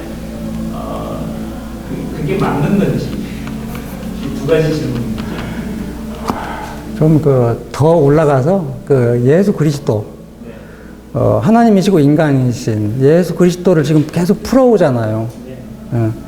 하나님의 아들이 낮아지시고 인간의 아들이 높이 들려 올려지고 그분이 바로 예수 그리스도 하나님이시고 인간이신 분이시고 하나님이 내려오시는 운동 속에서 우리가 칭의되고 인간의 아들이 들려 올려지면서 우리가 성화되고 예수 그리스도 안에서 그런 일들이 벌어졌으니까 세상 법적인 어떤 그런 개념 그 이상의 하나님의 그 법정에서 이제 일어난 그런 판결이고 그런 말미암아 이제 우리는 정말 그 모든 혜택을 거저 받게 되는 거 아니겠습니까? 그러니까 지금 말씀하시는 것이 어떤 그 법정적 개념으로 네네. 예. 수화 같은 경우는 법정적 개념이 아닌 거예요. 칼빈과 같은 경우는 법정적인 개념이 아닌가라는.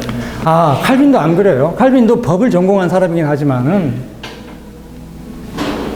지금 여기서 저 어떤 그 법적인 그런 개념을 가지고 칼빈이 말하고 있는 것은 이 기독교 강요를 읽어보면은 이 법을 공부한 사람의 어떤 그 논리 해박한 그런 어떤 지식 이런 것들이 그냥 드러나지만은 놀라운 칼빈을 공부하면서 놀라운 것은 이 사람이 신학을 제대로 공부한 그 경력이 없어요.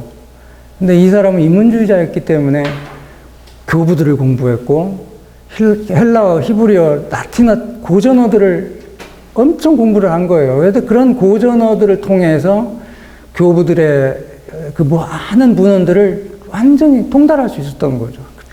탁월한 어떤 기억력을 가지고. 그리고 그가 이제 그래서 그의 어떤 학문적 이력에 이 소위 이 법학 박사 학위를 받은 것 말고는 신학을 체계적으로 공부한 건 없지만 바로 청년이 이제 제네바의 개혁자로 나서서 로마 캐톨릭의 그 대단한 학자들과 대결할 때 전혀 꿀리지 않았어요. 그들이 오히려 인용한 것에 어떤 그 잘못됨을 지적하고 바로 몇 페이지 어떤 책의 어디 부분에 지금 당신이 본 것이 잘못 인용되어 있다라고 한 것까지 지적할 정도로 아주 명철한 그런 젊은이였죠. 아무튼 그 법적 어떤 그런 지식이 소위 하나님과의 관계 속에서 이제 소위 라틴적 속죄론이라고 했던 그 소위 캐톨릭이 가지고 있던 아퀴나스 이후 이 세 가지 속죄론이 있잖아요. 제가 지금 헷갈려 좀 있는데 고전주의 속죄론, 그다음에 형벌 배상설 중세 그 속죄론, 또 하나가 같은 안셀름의 주관주의설 이렇게 되어 있죠. 근데 이 칼빈의 이 속죄론, 칼빈의 소위 기독론의 내용을 깊이 있게 들어가 보면은 배상설, 법정적 용어가 많이 들어오는데, 거기서 개념만 이렇게 받아들이지, 세상적인 어떤 소위 법정적 어떤 개념을 가지고 이렇게 평가할 수 없는 그 이상의 논리가, 이제 거기에서 이제 이 칼빈에게서 흘러나오는 걸 우리가 볼 수 있어요. 그러니까, 소위 법적 그런 개념이나 이런 것들이 차용이 되고 있지만은, 소위 그리스도의 어떤 속죄, 화해 사역을 설명할 때에는, 이 세상 사람들이 어떤 그런 법적인 거에 빠삭한 사람이 좀 쉽게 이해가 되지 않는 어떤 이런 일이 가능한지, 일방적인 어떤 하나님과 인간의 어떤 예수 그리스도 안에서 어떤 계약의 사실, 그리고 인간은 아무것도 잘한 것이 없는데 어떻게 그리스도로 말미암아 그리스도를 보고 그와 놀라운 그런 사랑과 그런 것들 은혜가 주어질 수 있는지, 이런 것은 법적인 논리만 가지고는 해명이 좀 불가한, 근데 그런 좀 복음의 논리고 은혜의 사실이라고 이제 그렇게 말할 수 있겠죠. 칼빈 그게 좀 법정 그런 용어 이런 것들 찾아볼 수는 있습니다. 그것과 관련해서 성경을 로마서 3장 21절부터 이제 칭의가 나오잖아요. 앞에 24장까지는 의롭다지 못하는 이한테 justification이라는 영어를 쓰는데, 그다음부터 이제 하나님 의를 드러내라고 할 때는 라이티어스니스라는 영화 나오고요. 그러면 헬라어 보면 다 사실은 디카이오에서 나온 다 같은 단어인데 그 앞부분에는 이렇게 법률적인 저스티피케이션을 쓰고 이건 이제 그 이거 많이 쓰는데 그거 어떻게 설명했어요? 좀 어려운 쪽이에요. 왜 하는 달라지나? 그런 건 저 자신이 좀 없네요. 아무튼 이 그리스도의 의가, 하나님의 의가 이제 소위 그 하나님 앞에서 우리 인간이 옳다, 그르다, 의롭다, 뭐 정당하다라고 하는 그런 평가를 이제 이 하나님 앞에서 이제 우리가 그런 평가를 받을 이제 그런 게 아니다라고 하는 거죠. 바로 그리스도의 의가. 그리스도의 의가, 칭의 사건에서는 그게 그 핵심 사건이에요. 그리스도의 의가 우리에게 주어졌기 때문에, 전가되었기 때문에. 그러니까 이제 그 노마서 앞부분에서는 이제 이런 용어가 이제 그 이후에 달리 사용되는 거에 대해서는 제가 이제 조금, 자신 없는 말은 이제 못해요. 못하겠네.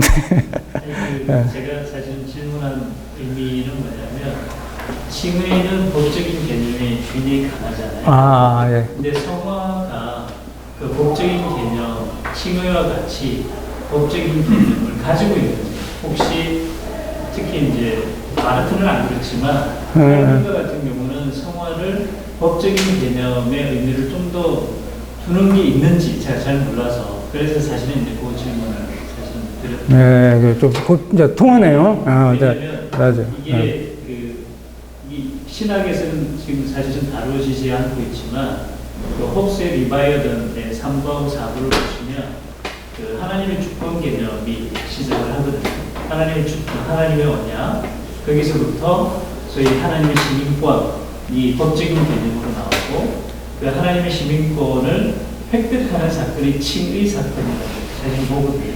그리고 그 이후에 소위 하나님의 거룩에 참여한다라는 개념으로 쭉 계속 초점을 맞춰가고 있는데 여기서 홉스는 사실은 이제 정치학자이기도 하니까 사회계약론자이기도 해서 법적인 개념을 굉장히 많이 강화하거든요. 네, 그 확실하게 이야기할 수 있어요. 그 부분. 칭의는 법정적인 어떤 그런 그 개념으로 사용됐다 하더라도 성화는 안 돼요. 전혀. 안 돼. 왜? 그건 분명하게 한마디로 그 칭의 개념은 여러 가지로 설명이 가능해요. 그 배상설도 있고 그 만족설도 있고 이 죄의 대가를 뭘로 치러야지 이제 그게 가능해요. 그러니까 이제 그 설명하기 위해서 법정적 개념을 쓸 수밖에 없었어요. 근데 성화라고 하는 것은 전혀 다른 사실을 이야기하기 시작해요. 이 칭의는 그리스도로 말미암아 그렇게 이제 참 도저히 의롭게 될 수 없는 자들이 거저 이 은혜로 말미암아 그리스도를 보고 의롭다 인정을 한 건데 바로 여기서부터 이제 성화는 또 시작하거든요. 그러니까 이 성화라고 하는 것은 똑같아요. 정말 아직 의롭다 인정받은 자지만은 여전히 죄 가운데 있고 아무것도 할 수 없는 무기력한 자예요. 이 사람이 어떤 일을 할 수 있겠습니까? 불가능한 거예요, 이게. 그러니까 바로 은혜의 사건이고 은혜의 논리고 바로 복음이 이제 설명할 수밖에 없는 논리가 바로 그 칭의와 달리 이제 성화에 대해서는 그렇게 될 수밖에 없죠. 근데 그 바르트스의 그 전에 그 죄로를 보면 바로 첫 명제를 보면 나태함이나 또는 혹무, 교만이나 이런 거에 의해서 일단 기본적으로 우리의 실존적인 형식, 존재 형식이 굉장히 폐쇄적인 존재. 그래서 자유라는 부분을 그게 대칭어로 지금 사용을 하고 있거든요. 그러니까 즉 뭐냐면 하나님의 말씀, 하나님의 법 이것은 기본적으로 우리의 존재 형식을 규정하는 노음이라는 거죠. 자, 그렇게 봤을 경우에 우리의 실존적인 형식을 바꾸어가는 전형적으로 전환이 되어 있는 그런 개념으로서의 성화라면 만약에 그런 어떤 실존 형식과 연결이 되는 어떤 것이라면 이것은 필수적으로 율법이나 또는 우리가 좀 더 광의적으로 이야기하는 하나님의 말씀과 연결이 되어 있는 단어가 아니겠느냐. 그렇다면 이것을 법률적으로 조금 해석할 수 있지 않느냐라는 생각을 제가 전에 다뤘던 아마 율법 부분인가? 제가 언제 뭘 이렇게 다루는지 잘 모르겠습니다. 거기에서 이제 그 파르테가 그런 이야기를 하는데, 복음도 새로운 법이에요. 그 부분에 있어서. 그러니까, 복음은 율법과 대조되는 새로운 그 어떤 그 가치관, 이제 모든 것이 이제 그 율법과 다른 질서가 이제 열려지는 건데, 파르테가 그런 이야기를 하더라고요. 그 당시 사람들은 또, 그 초대교회에 소속된 사람들은 복음을 새로운 법으로 여겼대요. 새로운 법으로. 그러니까 복음이라고 하는 것과 율법이라고 하는 것과 전혀 다른 이게 바로 이게 모순되는 거고, 율법은 죽이는 거고, 복음은 살리는 거고, 그렇지만은 그 당시 사람들에게 있어서는 안에 있던 사람이든 밖에 있던 사람들에게든 복음이라고 하는 것이 새로운 그들의 규칙과 질서를 형성하기 시작했다라고 하는 거죠. 그래서 이 진짜 율법은 법이고, 이 복음은 이 기존의 질서와는 전혀 설명되지 않는 전혀 새로운 하나님의 세계의 새로운 질서고, 새로운 어떤 정말 질서, 어떤 가치고, 뭐 그렇게 되지 않았을까? 그래서 제가 보통 이제 다른 칭의는 법적인 개념으로 많이 다루는데, 성화는 전혀 그러지를 않아서 혹시 법적인 개념을 아니에요.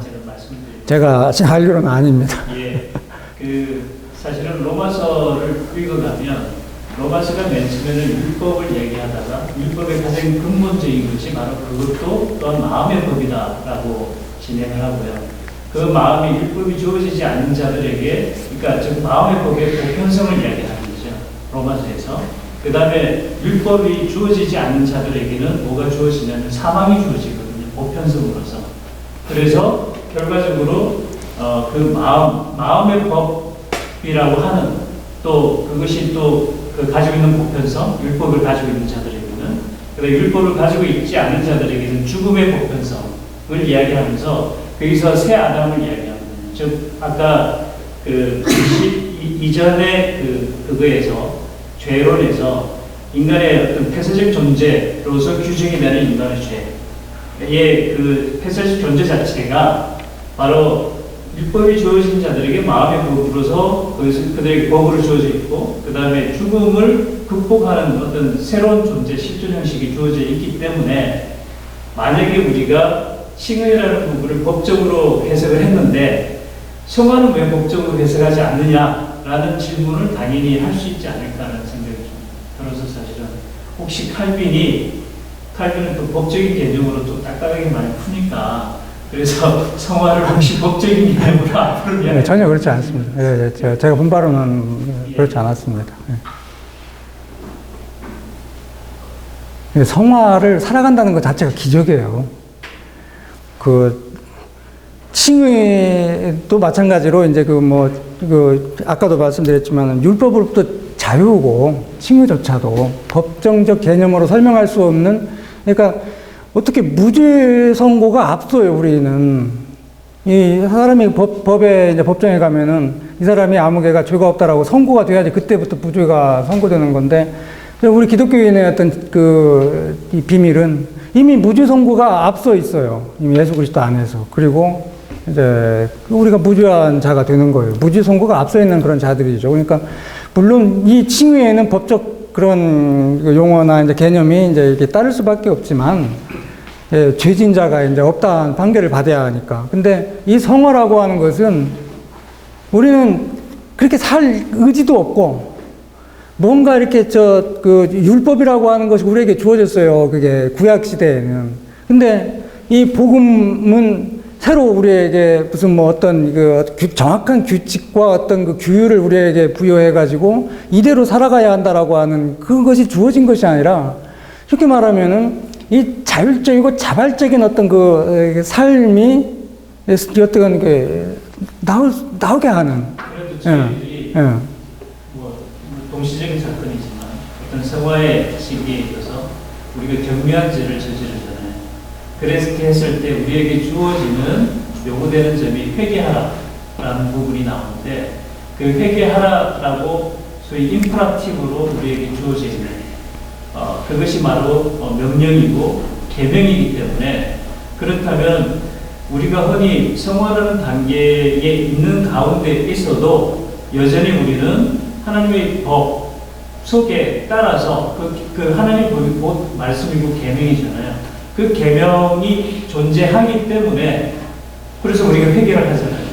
그렇다면 기본적으로 그 성화라는 부분에서 왜 그 부분의 법적인 어떤 소위 하나님 나라의 시민권이라는 개념으로 만들게 뭔 이야기 하는지 이제 알겠어요. 또 정확하게 또. 정말 제가 미련한 건지 참. 그런 부분에 있어서는 어떤 그 질서와 어떤 규율이 있죠.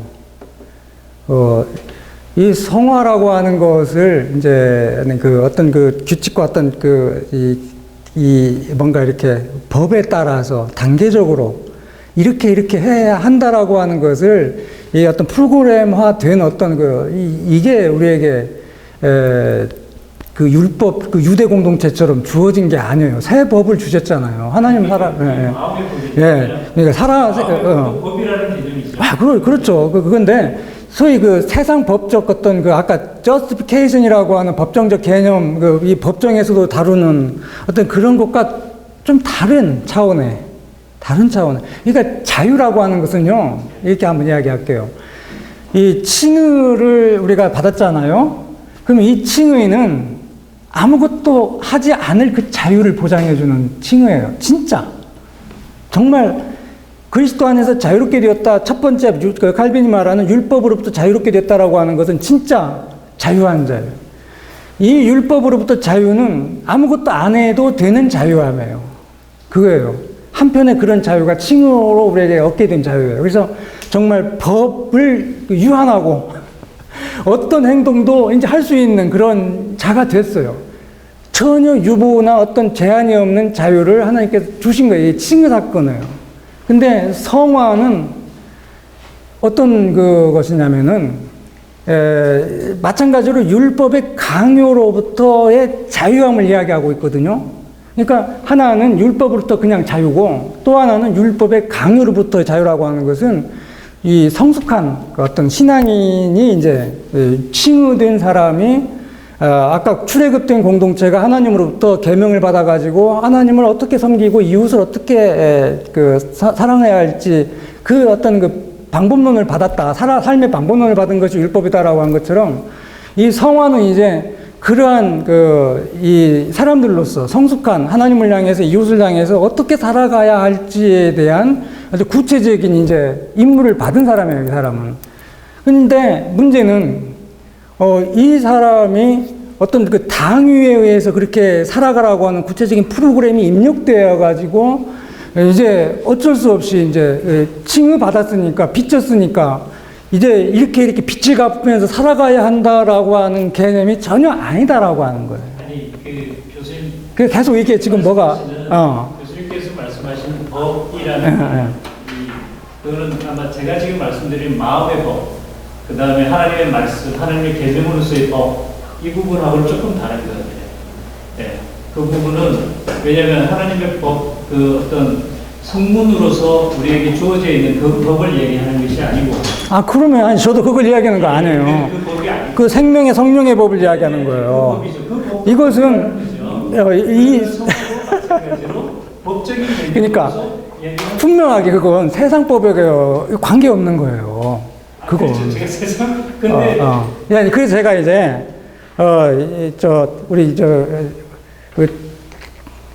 성함이 어떻게 돼요? 자꾸, 우리.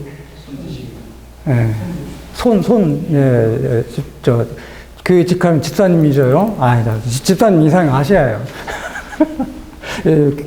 정말, 칼빈의 직제에서 교사 아시아예요.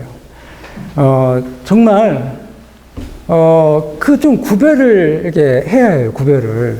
칭의는 분명하게 신학서적에서도 그 법정적 개념이라고 써놔요. 근데 성화에 대해서는 법정적 개념으로 sanctification을 써놓지를 않아요. 이것은 성령이 조성해가지고 정말 애굽 굴짝에 해골벽다우가 조성돼가지고 사람이 되는 창조의 사업이에요.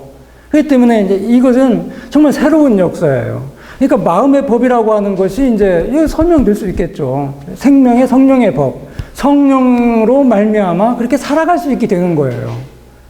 그러니까 이제 굳이 이제 정말 자꾸 이렇게 반복되고 드는 것이 앞에서 말하는 그 justification과 지금 이 성화는 이 좀 생각을 좀 구별해 가지고 그렇게 해야 하지 않을까 좀 그렇게 말씀드리고 싶어서 뭐 비슷한 말 이렇게 말하고 이렇게 말하고 했습니다. 네, 고맙습니다. 기도하고 마치겠습니다.